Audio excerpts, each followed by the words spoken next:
పాదయాత్రలు చేసి నిరాహార దీక్షలు చేసి ఇంత కష్టపడి తీరా అంతా వృధా అయిపోవచ్చు అని తెలిసి కూడా ఇది పొలిటికల్ సూసైడ్ అవ్వచ్చు అని తెలిసి కూడా ఎన్నికల నుంచి వైఎస్ఆర్ తెలంగాణ పార్టీ విరమించుకుంది. కేవలం ఒకే ఒక్క కారణంతో, అది కేసీఆర్ గారి వ్యతిరేక ఓటు చీలిస్తే మళ్ళీ కేసీఆర్ గారే ముఖ్యమంత్రి అవుతారు కాబట్టి కాంగ్రెస్ పార్టీకి మద్దతు ఇచ్చాం. కాంగ్రెస్ పార్టీ వల్లైనా తెలంగాణ ప్రజలకి విమోచన కలగాలని, విముక్తి కలగాలని, మళ్ళీ మంచి రోజులు రావాలని, కేసీఆర్ పాలన అంతం అవ్వాలని ఈ నిర్ణయం తీసుకున్నాం. ఈ నిర్ణయం, ఈ త్యాగం చేసింది కేవలం తెలంగాణ ప్రజల కోసం మాత్రమే. మేము ఇంత కష్టపడి తీరా ఎన్నికలు వచ్చేసరికి పోటీ నుంచి విరమించుకుంది, ఈ త్యాగం చేసింది తెలంగాణ ప్రజల కోసమే. గెలవడం కష్టమేమో గానీ ఓడించడం మాకు కష్టం కాకపోయేది. కాంగ్రెస్ పార్టీని ఓడించడం అతి సులభంగా చెయ్యగలిగిన పని. కానీ మా ఉద్దేశము కేసీఆర్ గారిని ఓడించాలి కాబట్టి కాంగ్రెస్ పార్టీకి మద్దతు ఇచ్చాం, ఈ త్యాగం చేశాం. తెలంగాణ ప్రజల కోసం, శ్రేయస్సు కోసం ఆలోచన చేసింది రాజశేఖర్ రెడ్డి బిడ్డ వైఎస్ఆర్ తెలంగాణ. షర్మిలతో అదే సమస్య, చాలా మందిలో అదే సమస్య ఉంటుంది. అదేమిటంటే తమను తాము చాలా ఎక్కువగా ఊహించుకుంటారు. వైఎస్ షర్మిల ప్రకటన చూసిన తర్వాత ఈమెలో కూడా ఈ సమస్య ఉన్నట్లు అర్థమవుతుంది. ఇంతకు ఆమె చెప్పింది ఏమిటంటే తమ పార్టీ మద్దతు వల్లే తెలంగాణలో కాంగ్రెస్ గెలిచిందట. 31 నియోజకవర్గాల్లో కాంగ్రెస్ గెలిచిందంటే తమ పార్టీ పోటీ చేయకపోవడమే అని స్పష్టంగా చెప్పారు. ప్రభుత్వ వ్యతిరేక ఓట్లు చీలడం ఇష్టం లేకే తమ పార్టీ పోటీలో నుండి తప్పుకున్నట్లు చెప్పారు.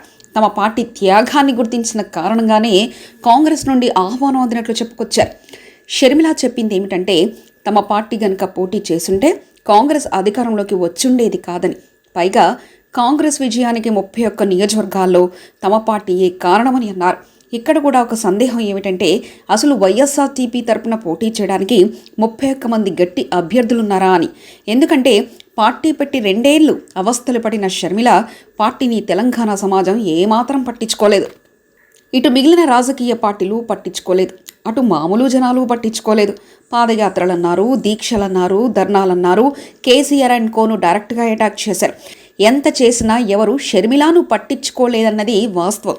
కాంగ్రెస్తో పొత్త, విలీనమా అని ఊగిసలాడిన షర్మిలను చివరికి హస్తం పార్టీ కూడా పట్టించుకోలేదు.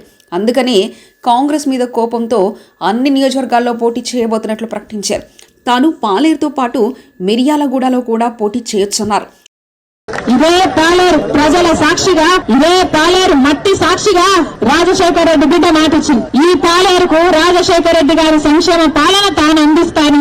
ఈ రాజశేఖర రెడ్డి బిడ్డ ఈ పాలేరు ప్రజలకు మళ్లీ ఫీజు రీయింబర్స్మెంట్ అయినా, ఆరోగ్యశ్రీ పథకమైనా, ఇల్లు లేని ప్రతి పేద కుటుంబానికి ఒక ఇల్లైనా, రైతులకు అండగా నిలబట్టమైనా రాజశేఖర రెడ్డి గారి సంక్షేమ పాలన ప్రతి గడపకు అందిస్తానని రాజశేఖర రెడ్డి బిడ్డ ఇదే పాలేరు గడ్డ మీద నిలబడి పాలేరు మట్టి పట్టుకొని మాటిచ్చింది. తర వెనుక ఏం జరిగిందో కానీ 2వ రోజు పోటీ నుంచి తమ పార్టీ తప్పుకున్నట్లు ప్రకటించారు.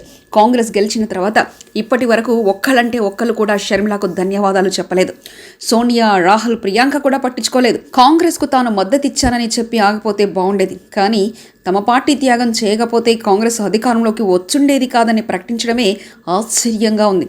ఇక్కడే షర్మిల తనను తాను చాలా ఎక్కువగా ఊహించుకుంటున్నారని తెలుస్తుంది. మరి షర్మిల ప్రకటన ప్రభావం ఎలాగుంటుందో చూడాలి. మరిన్ని కథనాల కోసం సబ్స్క్రైబ్ చేసుకోండి మీ అక్షర శిల్పం.